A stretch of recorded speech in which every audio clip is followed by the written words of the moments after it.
Amém. Continuando aquilo que estamos estudando, nós estamos lá em Filipenses, capítulo de número 4. Nós terminamos a parte que fala sobre a ansiedade,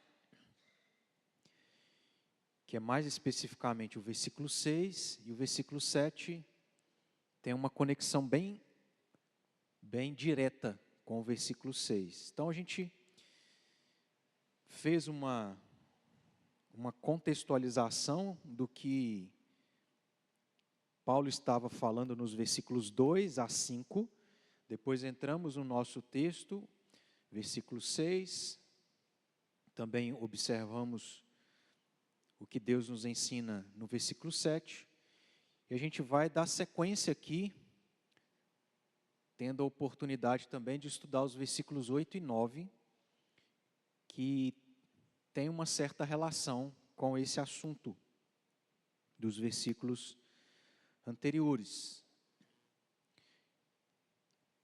Antes de nós lermos versículos 8 e 9, só lembrar os irmãos que o versículo 6, Paulo começa dando uma ordem a respeito daquilo que nós não devemos fazer, que é ser ansiosos. Não andeis ansiosos de coisa alguma, mas, pelo contrário, em contrapartida em tudo, porém, devem ser conhecidas as nossas petições a Deus por meio da oração, da súplica, com ações de graças, porque ao fazer isso, nós experimentaremos do resultado que isso tem ao ser feito, que é ter a paz de Deus que excede todo entendimento, guardando o nosso coração e a nossa mente em Cristo Jesus. Agora os versículos 8 e 9, Paulo continua, e ele fala assim: finalmente, irmãos, tudo o que é verdadeiro, tudo o que é respeitável, tudo o que é justo, tudo o que é puro, tudo o que é amável, tudo o que é de boa fama, se alguma virtude há e se algum louvor existe, seja isso o que ocupe o vosso pensamento, o que também aprendestes e recebestes e ouvistes e vistes em mim, isso praticai, e o Deus da paz será convosco. Tem uma relação esses dois versículos por algo que eu já vou destacar para que os irmãos observem. Nós temos aqui algumas palavras que são semelhantes àquelas que estão nos versículos 6 e 7. No versículos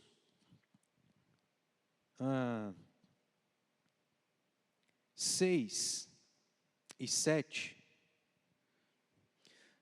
mais precisamente, no versículo 7, Paulo fala sobre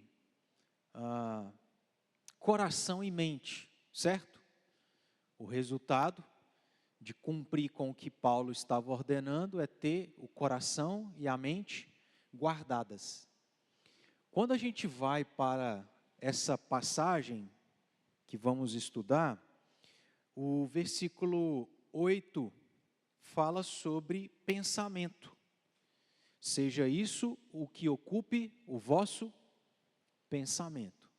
Então a relação está aí, dos versículos 6 e 7, com essa passagem, com a nossa nova passagem aqui. E o versículo 8 também fala de uma outra coisa que está lá no versículo 7. Alguém aí consegue saber dizer? Está mais fácil agora, essa outra palavra. É exatamente uma que está no versículo 7. Versículo 9.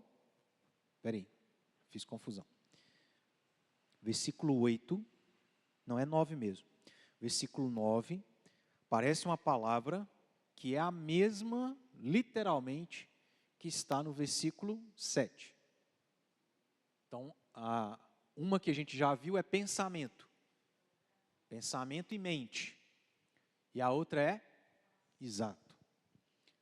Aí está a relação desses versículos com os versículos 6 e 7.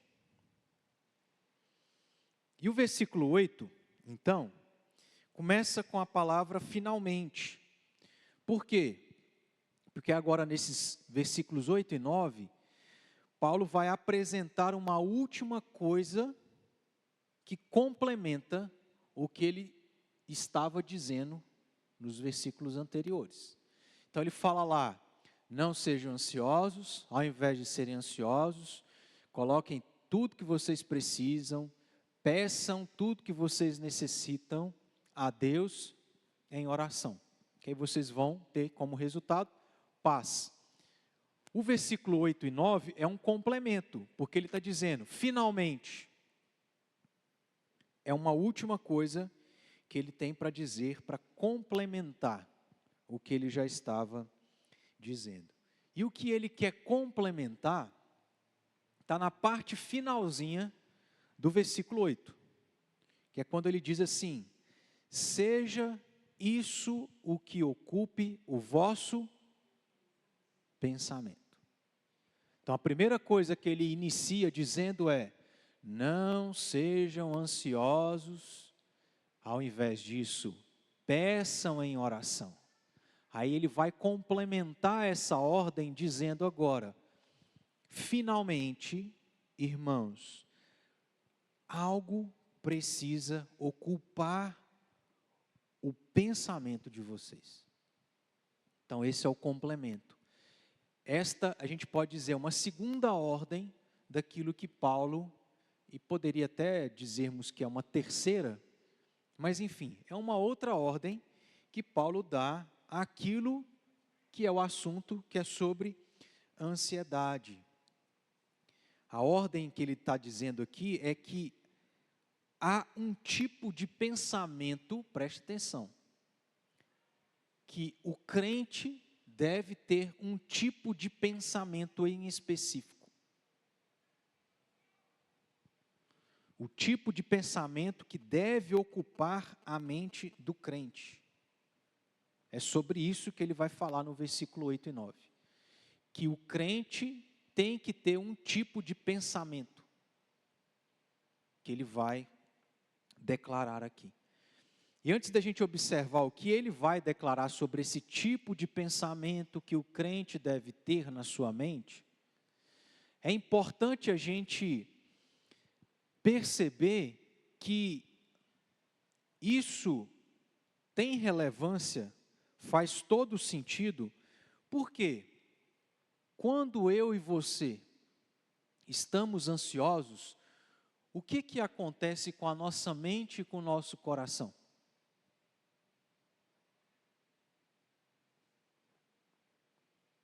Quem pode aí dar um testemunho? O que acontece, Eliane?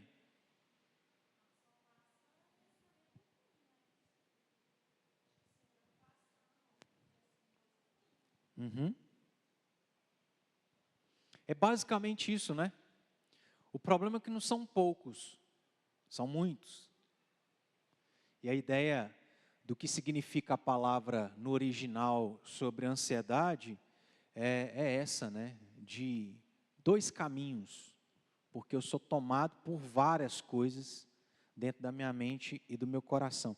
Então, o que Paulo está complementando em dizer, seja isso que ocupe o vosso pensamento, é importantíssimo e faz todo sentido, porque justamente a ansiedade nos leva a pensar em coisas ruins, ou vice-versa. Ou a gente está ansioso e a ansiedade nos leva a pensamentos ruins, ou os pensamentos ruins nos levam à ansiedade. Uma coisa aí não consegue ficar longe da outra. Então, vou repetir para ficar aqui bem claro para os irmãos. Paulo começa dando uma ordem lá no versículo 6. O versículo 8 é uma outra ordem, e a ordem que ele está dizendo é que há certos tipos de pensamentos que devem ocupar a nossa mente, o nosso coração. Quais são esses tipos de coisas que o crente deve pensar? Está aí no versículo 8 também. Ele detalha isso, dando alguns exemplos. Então, eu queria que a gente lesse juntos. Começa o texto dizendo: finalmente, irmãos, agora é o que ele vai detalhar e dar como exemplo aí do que deve fazer parte do pensamento, deve estar na mente do crente. Vamos juntos? Tudo o que é verdadeiro, tudo o que é respeitável, tudo o que é justo, tudo o que é puro, tudo o que é amável, tudo o que é de boa fama. Até aí. Porque todas estas coisas, se não me engano aqui, 6 exemplos que Paulo dá do que deve ocupar a mente do crente, é o detalhe daquilo que depois ele vai resumir. Mas perceba, nós não vamos entrar aqui para explicar o que é cada uma dessas coisas, porque não é muito difícil da gente entender o que é verdadeiro. Mas pense aí o seguinte: o que é o oposto de verdadeiro? Mentiroso. A ansiedade geralmente vai nos levar a pensar em coisas verdadeiras ou coisas que não são verdadeiras. Vou dar um exemplo aqui para vocês entenderem.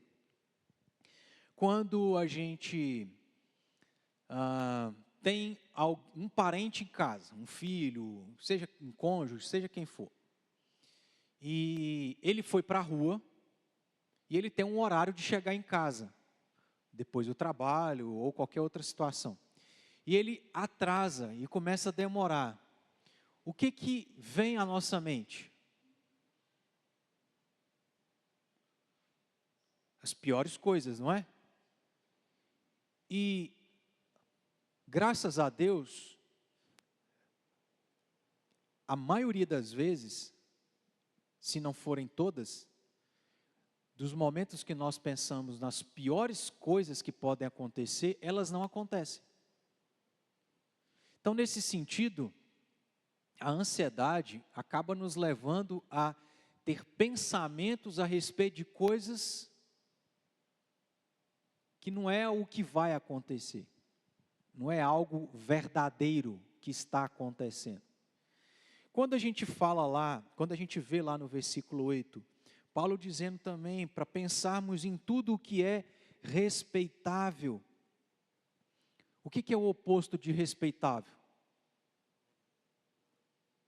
Desrespeitável. E o que era o contexto desses crentes?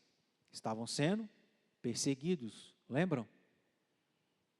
E aí o que Paulo está dizendo é, ao invés de vocês terem pensamentos desrespeitosos para com aqueles que estão os perseguindo, vocês têm que ter um pensamento respeitoso.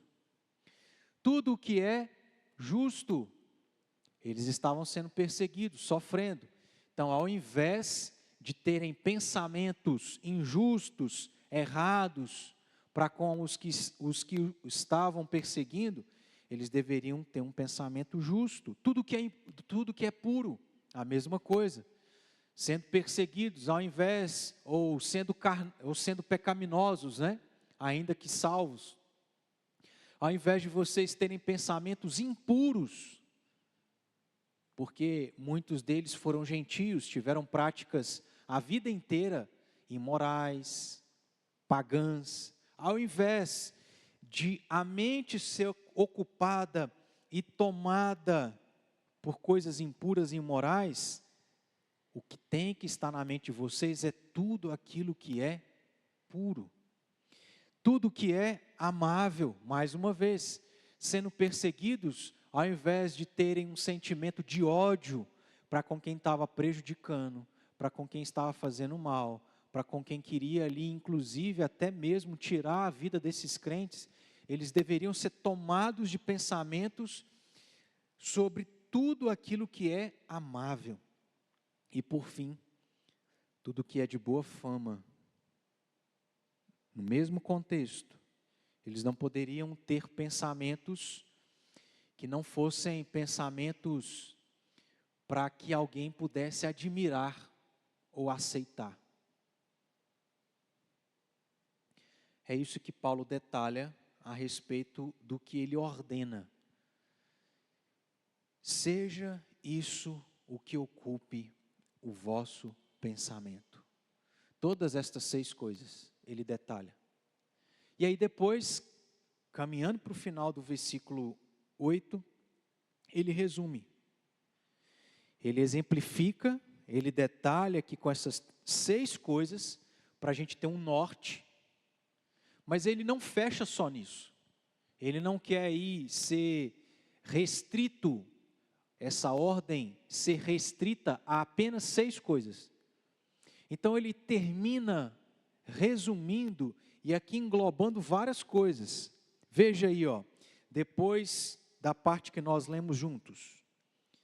Se alguma virtude há, e se algum louvor existe, seja isso o que ocupe o vosso pensamento. O que a gente tem que entender a respeito do que Paulo tinha em mente com esse resumo a respeito do que ele está ordenando, que é ter certos tipos de pensamentos dos quais ele já detalhou? É que o crente deve ter como pensamento qualquer coisa que seja virtuosa e digna de louvor, que tem virtude, que pode ser parabenizado.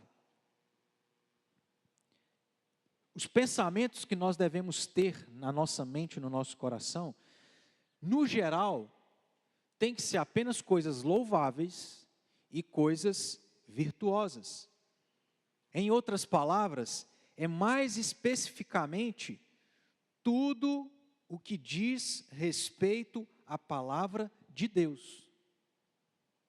Porque, ainda que ela não tenha sido mencionada aqui por Paulo, ele não está dizendo assim, pensem, literalmente Paulo não falou isso aqui no texto, pensem em tudo o que está na palavra de Deus. Mas a gente entende que pode ser isso, né, que tem relação com isso, porque a palavra de Deus é a única fonte para saber o que é verdadeiro, certo ou não? Honroso, correto, puro, amável e de boa reputação.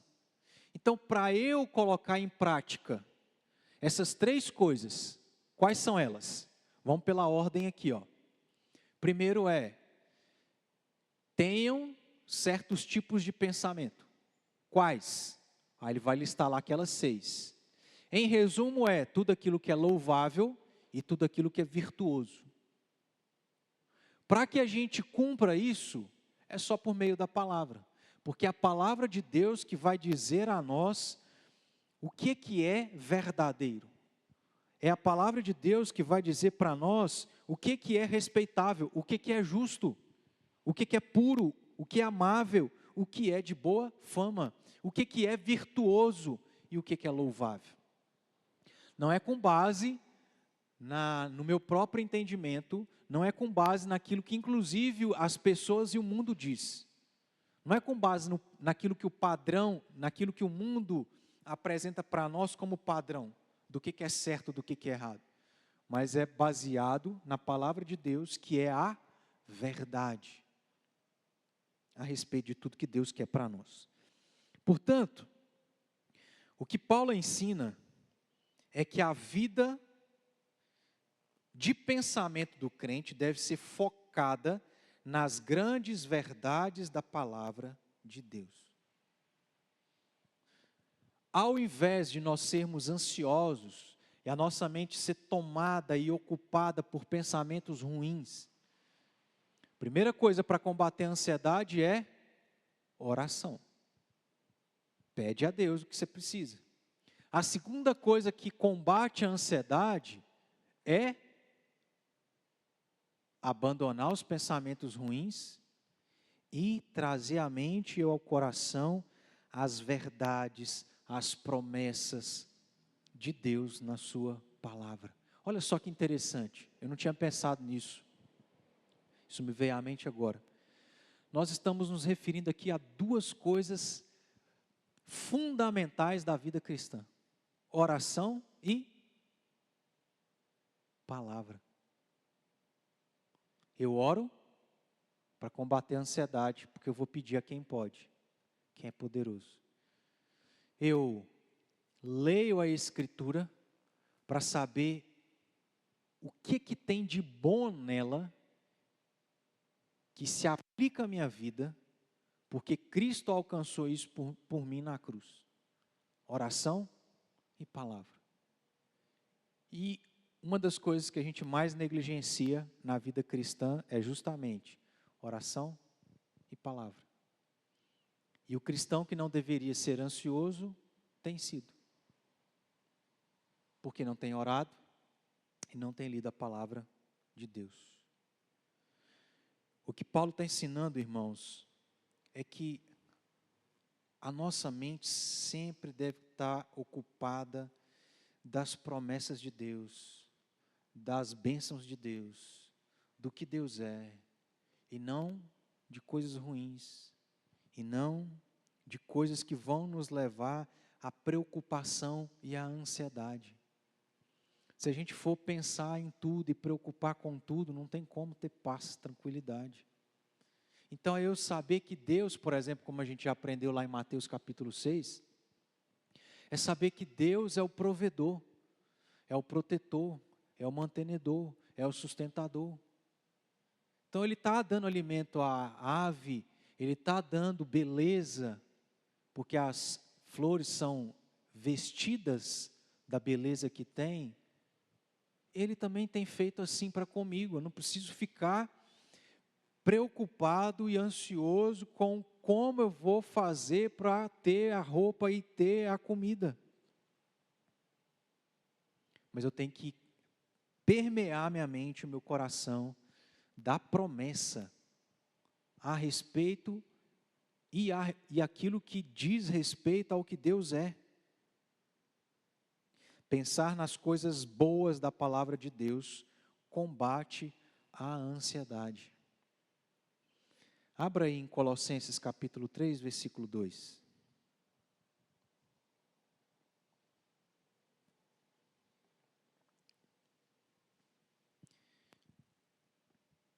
Vou pedir a Leires para ler para a gente. Colossenses 3, 2.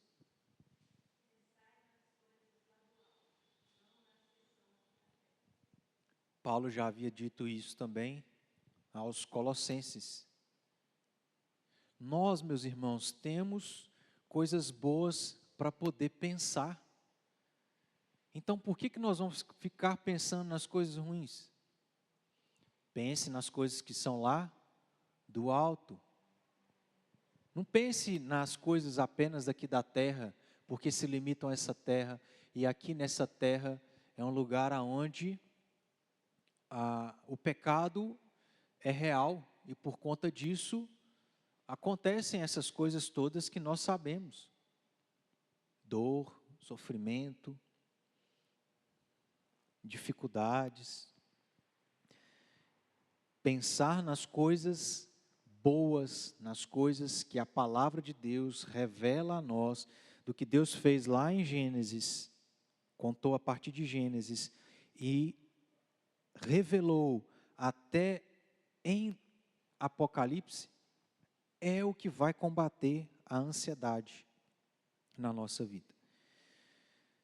John MacArthur faz um breve comentário sobre isso, dizendo assim: os crentes devem considerar os exemplos que Paulo lista nesse versículo e meditar sobre suas implicações. Então você está ansioso, preocupado, pensando em coisa ruim? Aí você considera e tem a oportunidade de refletir: eu preciso pensar no que é verdadeiro, respeitável, justo, puro, amável, de boa fama. Esse é o exercício. Inundar a minha mente das verdades da palavra de Deus que eu já estou experimentando. E Deus promete continuar fazendo na nossa vida. Um outro teólogo chamado Tony Merida também fala algo. Ele diz: Paulo agora nos dá uma lista de virtudes que podemos usar para uma purgação mental virtual. Ou seja, Paulo está apresentando 6 coisas práticas para a gente pensar e que vai expulsar a ansiedade do nosso coração, que vai expulsar o pensamento ruim da nossa mente. Por assim dizer, substituindo a negatividade e o mal que permeia os pensamentos do mundo pela bondade dos pensamentos divinos. Isto não é alguma estratégia psicológica, algum truque da mente sobre a matéria, mas é a palavra viva, e olha só, ativa de Deus que efetivamente e poderosamente se opõe às palavras do mundo. Quantas vezes, irmãos, Deus já nos deu o privilégio, a experiência de estar com o coração atribulado, a gente com muita dificuldade busca a Deus em oração, lê a palavra dele e quando a gente termina, a gente é outro.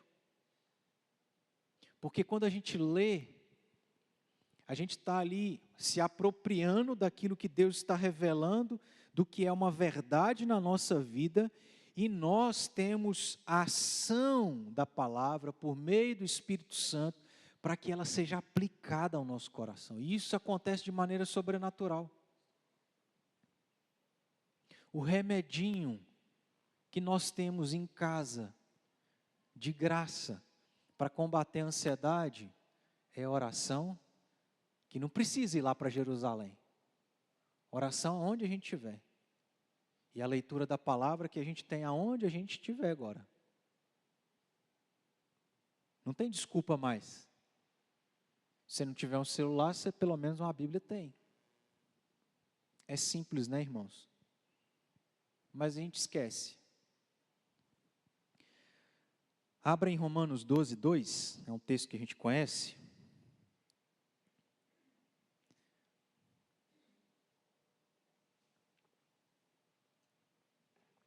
De maneira prática, em outras palavras, o que Paulo está dizendo para que a gente faça aqui, do que ele falou em Filipenses?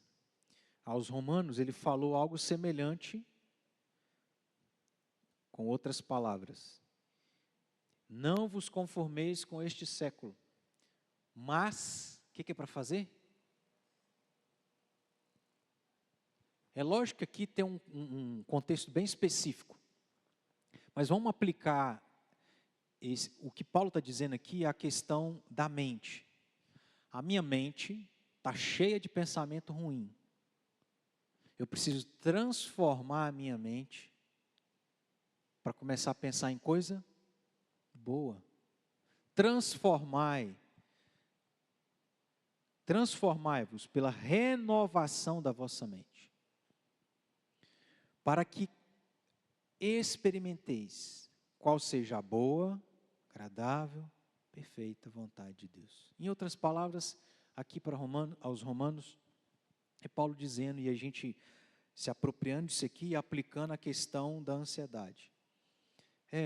Combata os pensamentos ruins com pensamentos bons daquilo que Deus é, daquilo que Ele revelou na sua palavra, daquilo que Ele promete fazer na nossa vida, daquilo que Ele já tem feito na nossa vida.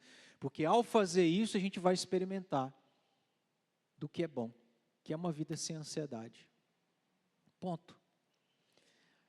Mais uma vez, Paulo aos Efésios, agora, aos Efésios no capítulo 4, versículo 23, fala algo parecido também.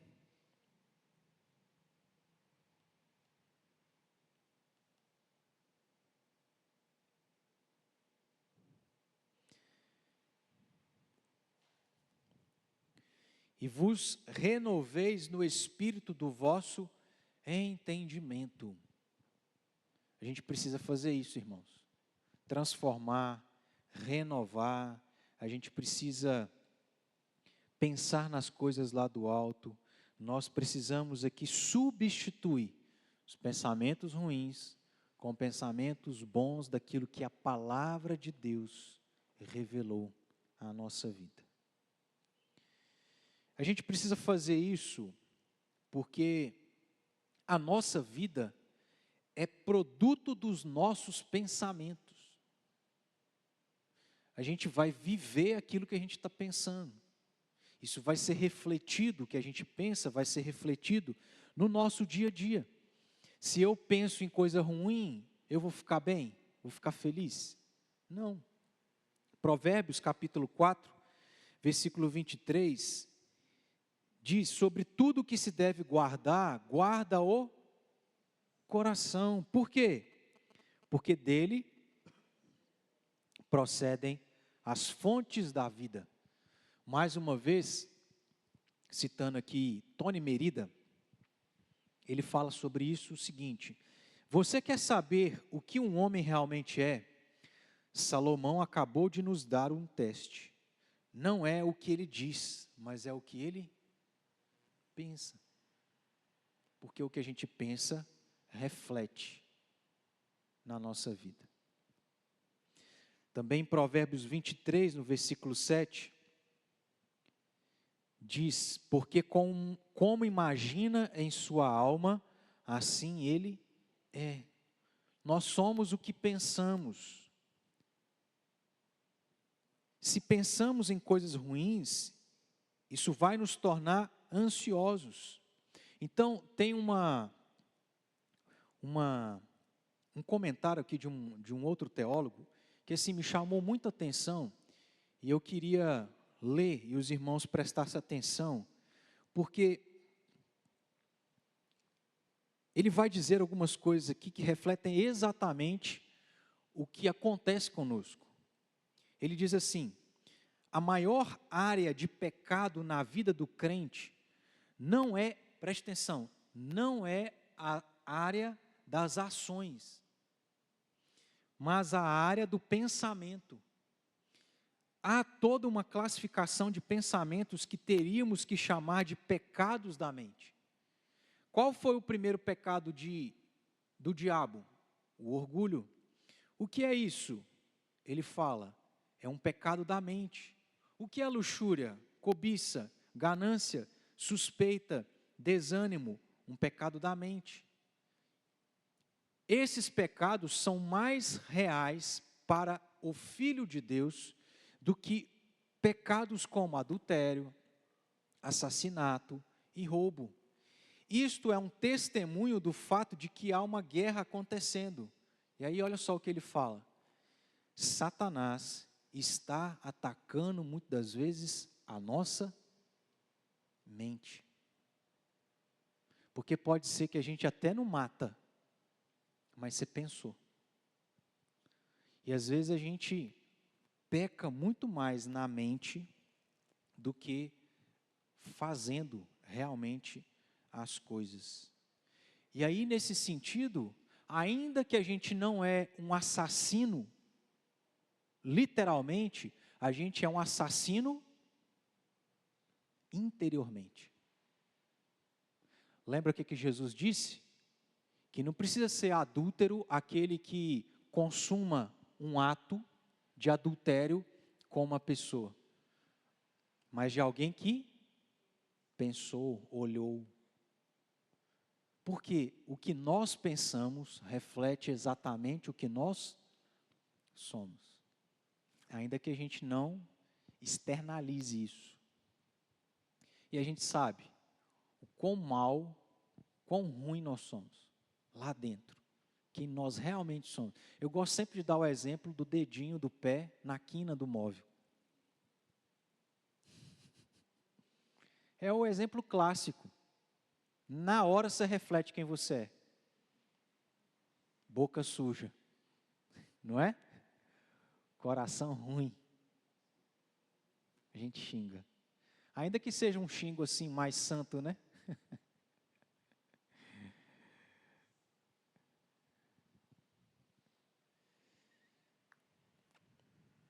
Jonathan Edwards também falou algo interessante aqui. As ideias e imagens na mente dos homens são os poderes invisíveis que os governam constantemente. Portanto, é crucial para cada um de nós submeter nossa vida de pensamento a Jesus Cristo, aprendendo a pensar biblicamente sobre cada aspecto da vida. Uma das coisas mais úteis que ele aprendeu sobre a vida cristã, e ele vai dizer isso aqui, é que todo pecado começa aonde? O que Tiago fala? Você cobiça.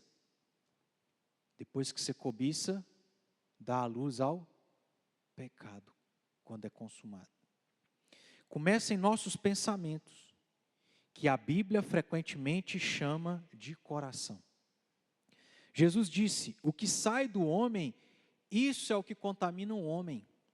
Pois de dentro do coração dos homens procedem os maus pensamentos, as prostituições, os furtos, os homicídios, os adultérios, as obras de cobiça e as maldades, bem como o engano, a sensualidade, a inveja, a calúnia, a soberba e a loucura. Todas estas coisas más procedem de dentro e contaminam o homem.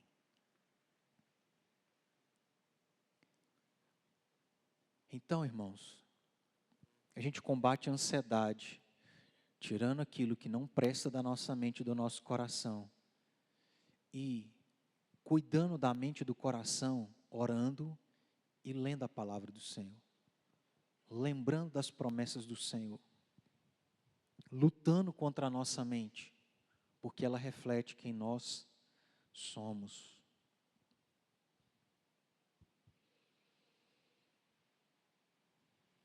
Por fim, no versículo 9, para a gente encerrar, Paulo finaliza dizendo: o que aprendestes, o que também aprendestes e recebestes e ouvistes e vistes de mim, isso praticai.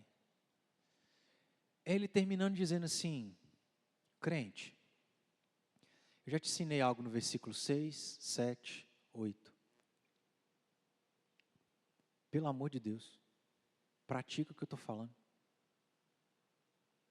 Irmãos, louvado seja Deus porque a gente conhece as Escrituras. Mas muitas das vezes nós somos como aquilo que Tiago falou na sua carta. Nós somos ouvintes negligentes. A gente não pratica.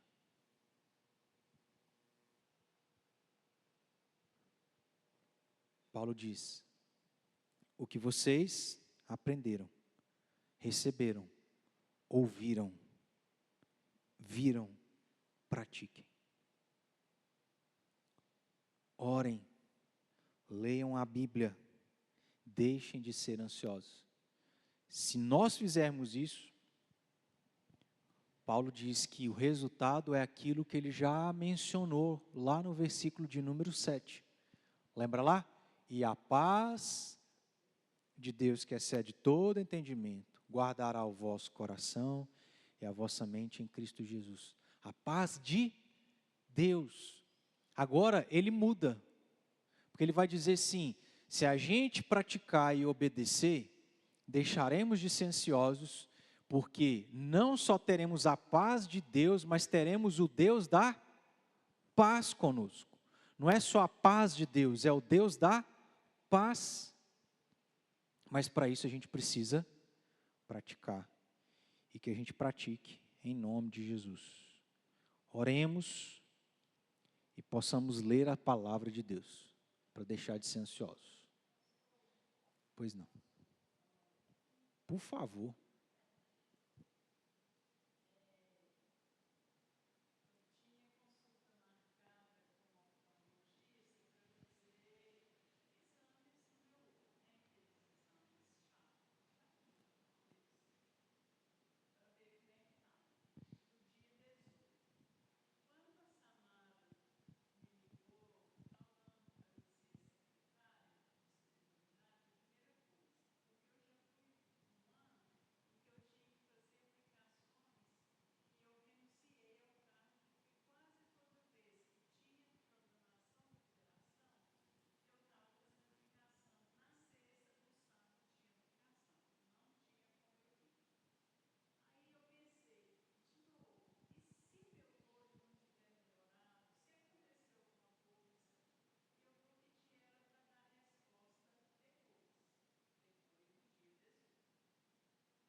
Com certeza, né? A gente tem muito para aprender, né, irmãos? Sobre o que a gente precisa ser, e Deus nos deu o manual. Por isso que a gente precisa dedicar tempo em ler, aprender, praticar, principalmente praticar, né, na nossa vida. Que Deus nos ajude, tenha misericórdia de nós. Essa semana que vem, né, eu vou ter que exercer isso aí. Orem por nós, tá, irmãos? Lembrem de nós nas suas orações. Vamos orar para a gente terminar, agradecer ao Senhor, porque Ele é quem pode fazer tudo por nós, de maneira que a gente não precisa preocupar com nada. Senhor, nós queremos agradecer por ter o Senhor como nosso Deus, por ter nos escolhido e termos a Tua palavra, crermos, entendermos, por causa do Teu Espírito Santo. Agradecemos também porque o Senhor é aquele que nos ajuda a praticar a Tua palavra. E é o que a gente precisa, a cada dia, todos os dias. Ó Deus, reconhecemos que somos ansiosos, temos muito que aprender em deixar de ser preocupados e ansiosos, por isso nos ajude.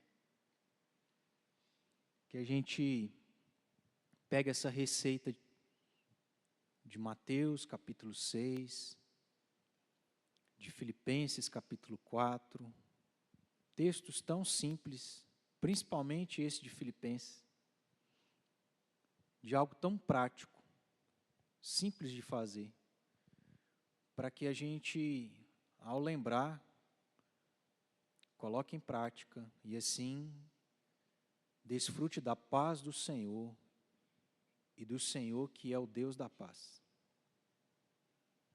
Que assim seja na nossa vida e que possamos dar testemunhos disso para a glória do Senhor.